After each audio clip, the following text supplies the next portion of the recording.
ঢাকার আকাশে চলছে মেঘরোদের লুকোচুরি। আবহাওয়া অফিস বলছে, ঢাকা, বরিশাল, চট্টগ্রাম ও সিলেট বিভাগের কিছু এলাকায় হালকা বৃষ্টির সম্ভাবনা রয়েছে। তবে দেশের বাকি অঞ্চলে আকাশ আংশিক মেঘলা থাকতে পারে এবং আবহাওয়া মোটামুটি শুষ্ক থাকার সম্ভাবনা রয়েছে। মঙ্গলবার সকাল ৯টা থেকে আগামী ২৪ ঘন্টার আবহাওয়া পূর্বাভাসে এসব তথ্য জানানো হয়েছে।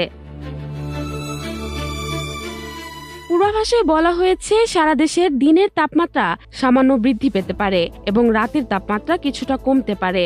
সিনপটিক পরিস্থিতি অনুযায়ী লঘুচাপের একটি বর্ধিতাংশ পশ্চিমবঙ্গ ও তার আশেপাশের এলাকায় অবস্থান করছে। পাশাপাশি মৌসুমী স্বাভাবিক লঘুচাপ দক্ষিণ বঙ্গোপসাগরে রয়েছে, যার বিস্তৃতি উত্তর পূর্ব বঙ্গোপসাগর পর্যন্ত পৌঁছেছে। আজ ভোরে ঢাকায় পশ্চিম ও উত্তর পশ্চিম দিক থেকে ঘন্টায় ৮ থেকে ১২ কিলোমিটার বেগে বাতাস প্রবাহিত হচ্ছিল এবং বাতাসের আপেক্ষিক আর্দ্রতা ছিল ৯৪%। গতকাল সোমবার দেশের সর্বোচ্চ তাপমাত্রা পটুয়াখালীতে ৩৩.৪ ডিগ্রি সেলসিয়াস রেকর্ড করা হয়, আর আজ দেশের সর্বনিম্ন তাপমাত্রা রাজশাহীতে ১৪.৫ ডিগ্রি সেলসিয়াস ছিল।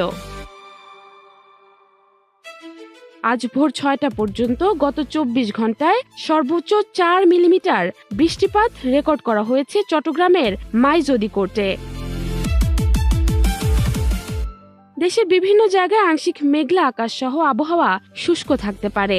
তবে এ মাসে বৃষ্টি, শিলাবৃষ্টি সহ ২ থেকে ৩টি মাঝারি ধরনের এবং ১ থেকে ২টি প্রচণ্ড কালবৈশাখী হতে পারে। জাহারা জেবিন তন্নি, নাগরিক প্রতিদিন।